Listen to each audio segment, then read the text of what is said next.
Hey mga kaskumami! Charis.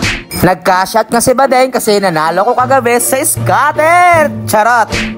Dito gusto ko palang i-flex yung 12 bales na dumating na negosyo ng hipag ko na galing lang naman sa kabutihan at legal na businesses. Hindi talaga nagdi-business ng illegal. Kaya naman sa mga suki namin dito sa aming mini ukay-ukay sa tapat lang naman ng Save More Bagbagin, Barangay 165 and Barangay 166. Eh alam nyo na kung saan nyo kayo pupunta at mga suki, marami na naman kaming bagong veil at abang-abang lang kayo. Sobrang nakaka-excite talagang i-unbox lahat to. Ewan ko na lang kung di ka matuwa. At ito pala yung aking hipag. Ayan, pagbigyan nyo ng samayaw kasi dumating siya dahil siyang-saya sa sarili niya. Dahil 12 veils pa naman yung dumating. Nakakaloka. At meron din kami mga Jansky clothing, customized, local brand. Supportahan natin ang sariling Pinoy.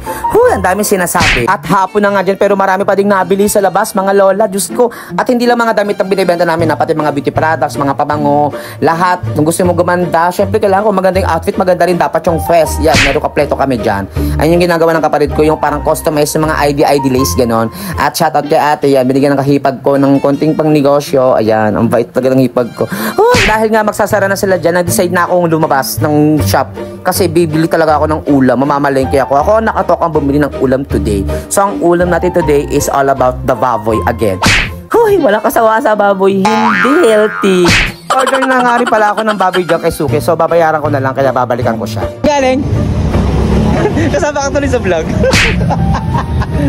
At habang papunta nga ako sa suki ko ng baboy mga auntie ko para bayaran, nakita ko nga dito yung kasamaan ko sa gym. Hindi ko na lang i-mention yung pangalan niya, pero shout out sa iyo. Nakita ko pag-alagala siya dyan nung araw na yan. At nakarating na kami dito kay Suki, and yan, nakaready na yung aming order dito, and kinuha ko na kaagad at binayaran ko na. At umalis na rin kami at bumili ng rekado. Hindi ko na na-video yung mga auntie ko kasi nga sobrang hirap, ang dami kong bitbit, tapos yung kasama ko nahihiya pang mag-video. Gusto ko na nga siyang masana yung mga beb kasi nga parang pag-aalis kami, siya na lang mag-video sa akin. Diba? Para ang ganda naman ng kuha, hindi yung purong ako na lang lagi nag-video sa self ko. Ang hirap kaya ng ganun. Buto meron kami nadaan ng ice cream sundae. So bumalik kami kahit gabi na kasi request ng cameraman ko para ganahan naman siya mag-video sa akin mga auntie ko. I-rate natin kung gaano nga kasarap yung ice cream sundae. 1 to 10. 1. Oh, hindi. Nakakatawa. At pag uwi nga ng bahay mga beb, isinalang ko na kagad yung ulam nang walang patumpik-tumpik pa. Boom, krak-krak. Hindi ko na pinakita kung paano ko pa pin-prepared yung ulam mga beb kasi alam nyo naman kung paano yung i-prepared. Huwag kayong tamad. Ito nga ang naisip kong lutuin mga beb kasi kailangan din ng hipag ko talaga makahigop ng sabaw kasi bagong panganak siya. Diba sabi nila pag uminom daw ng maraming sabaw yung bagong panganak, talaga naman tuloy-tuloy yung Milky Way ng kanyang bubeb sa wells. Charet.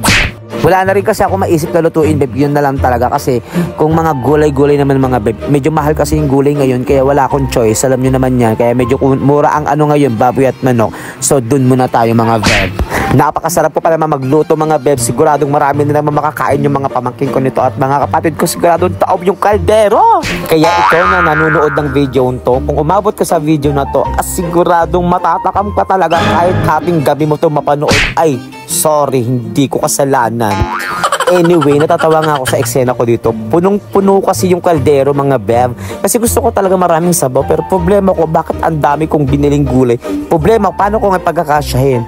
Pero, dahil matalino ang bev nyo, nagawan ko ng paraan. Ako pa ba? Hanggang dito na lang mga beb. Muli, ang aking kasabihan, magdasal ka para mabuhay ka. Mag-toothbrush ka para mabuhay naman ang iba.